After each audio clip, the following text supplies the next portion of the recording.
With increasing availability of vegan options in grocery stores and restaurants and even fast food places, I think we'd expect to see continued growth in the number of people in this age group adopting a more vegan lifestyle. This episode is brought to you by my book, Speak From Within. Learn how you can engage, inspire, and motivate any audience. You can also download my 4 simple tips to make starting any conversation a breeze at the link in the show notes.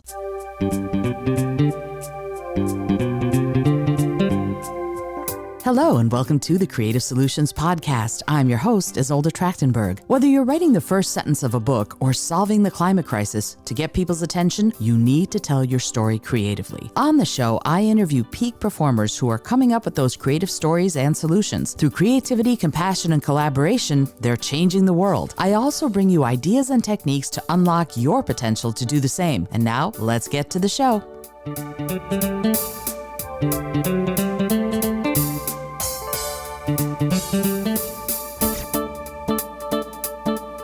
Hey there, and welcome to the Creative Solutions Podcast. I'm your host, Isolde Trachtenberg.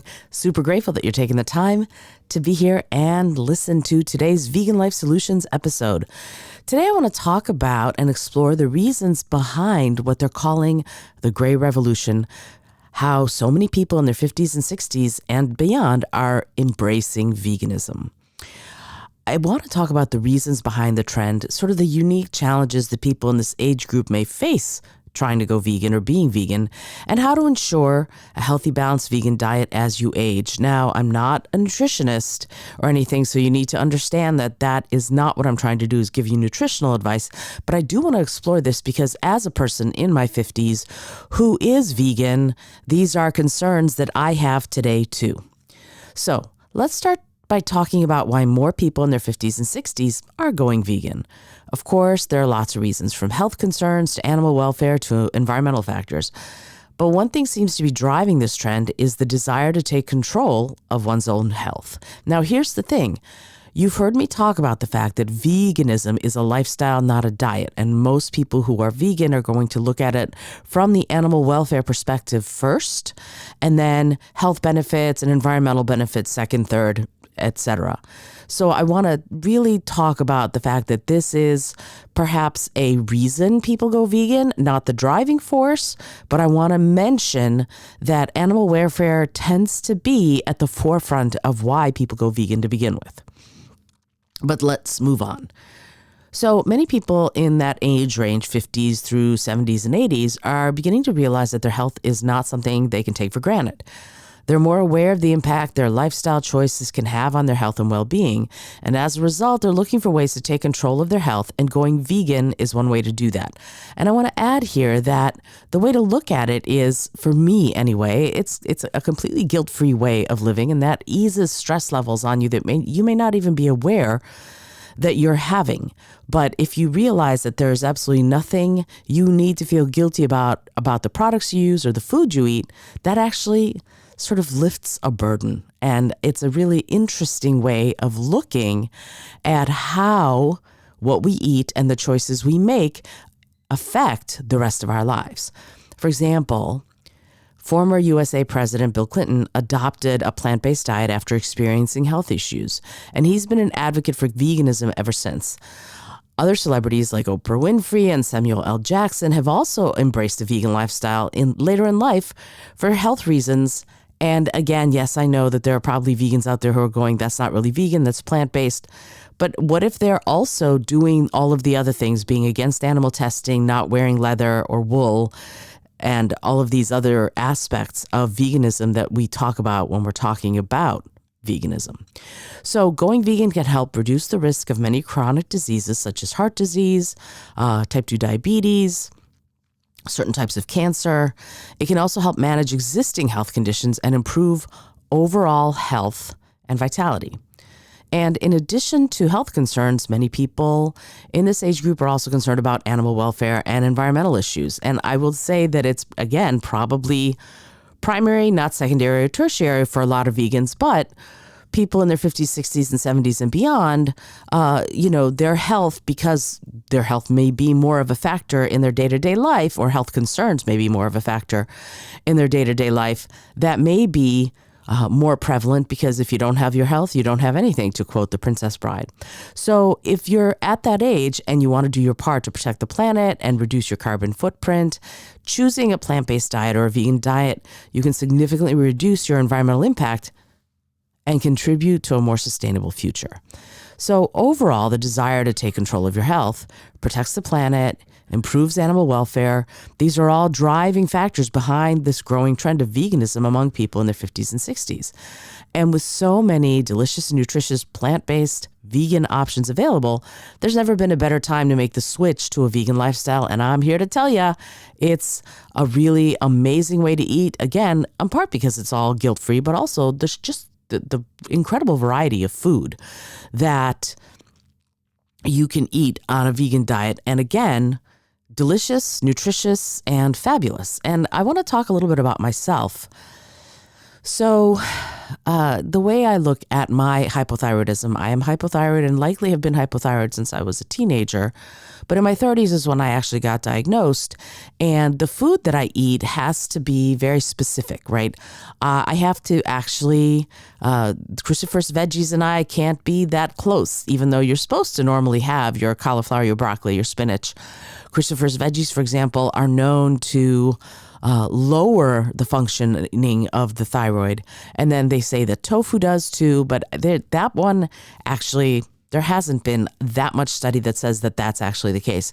But for me, adopting a vegan diet, a vegan lifestyle, again, some of it is, hey, I don't want to be responsible for anybody's suffering, any sentient being's suffering.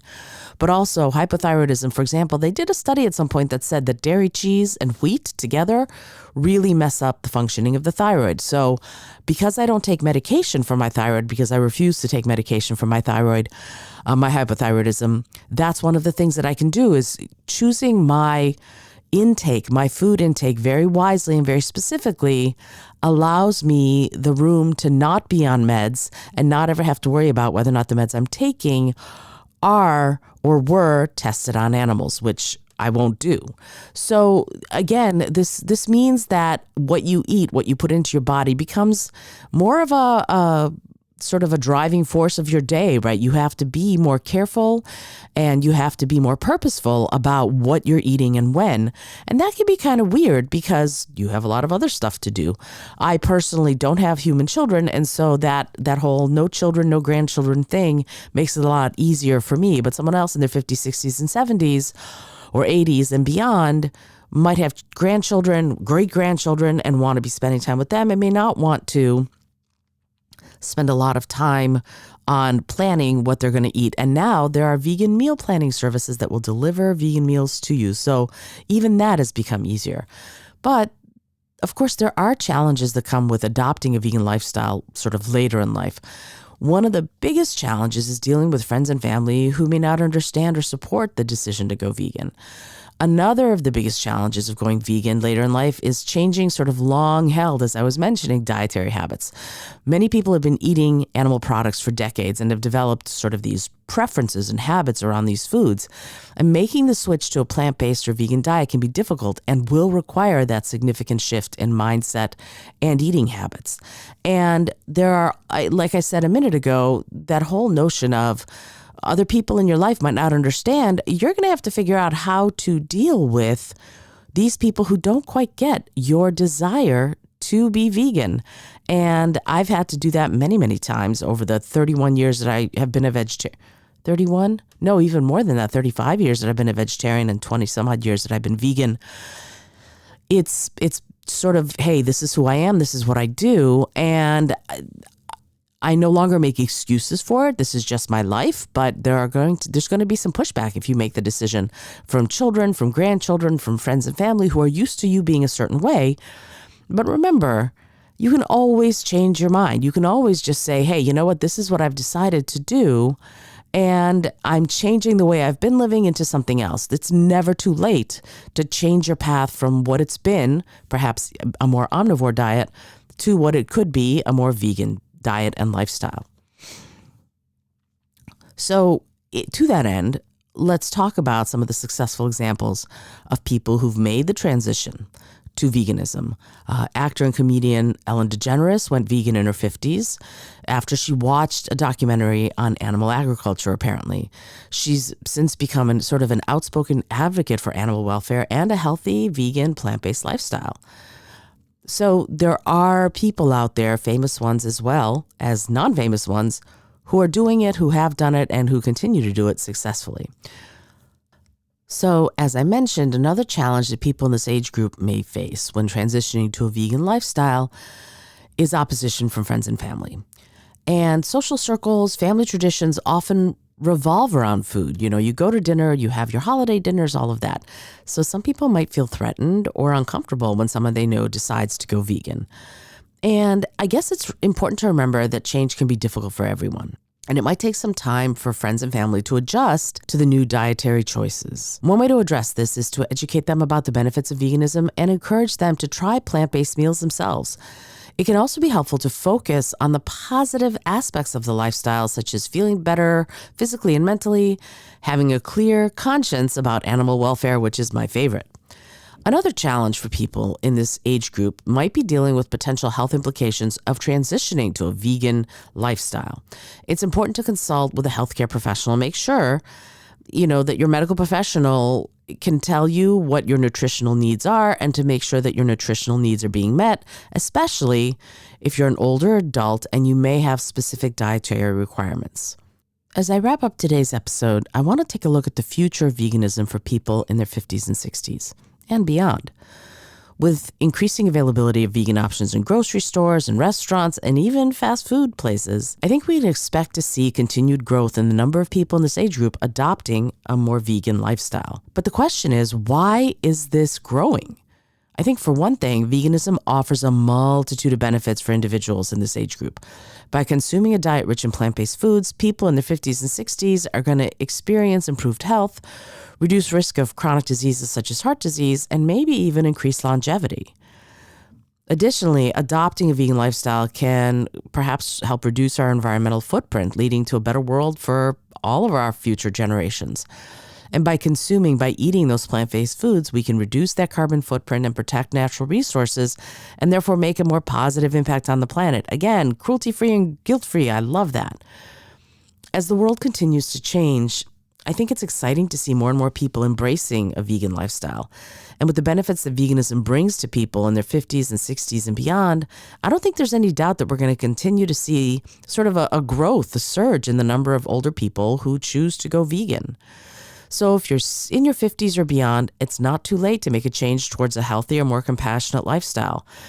I hope that today's episode inspired you to take the step and join sort of the growing gray revolution of veganism. But before I close this episode up, I want to hear from you. Have you gone vegan in your 50s or 60s or beyond? What challenges did you face and how did you overcome them? And what benefits have you experienced since adopting a vegan lifestyle? I'd love to hear your stories and share them with this community.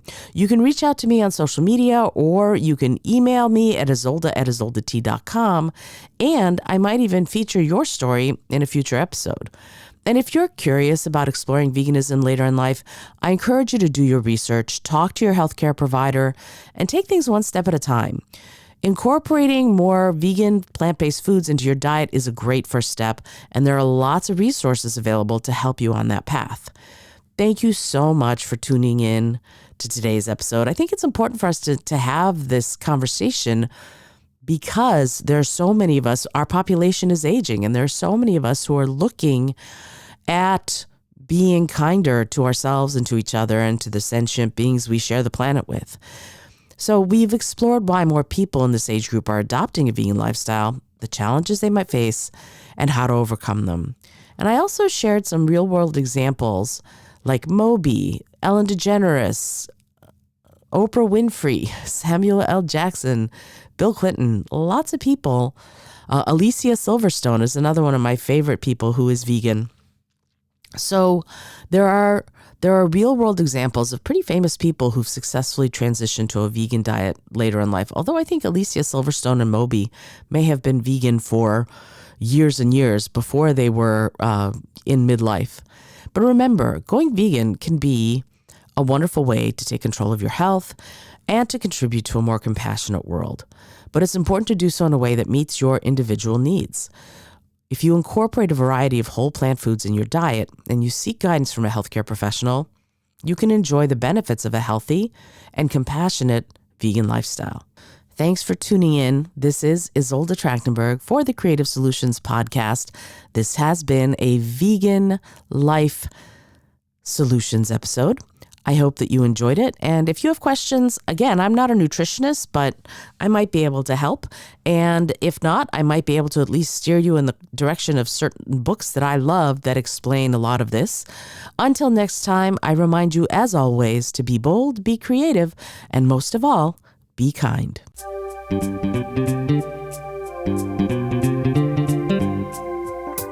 Thank you so much for joining me today. I really appreciate you being here. Please subscribe to the podcast if you're new, and it would mean the world to me if you told a friend about it. Today's episode was produced by Isolde Trachtenberg and is copyright 2023. As always, please remember this is for educational and entertainment purposes only. Past performance does not guarantee future results, although we can always hope. Until next time, keep living what you believe in.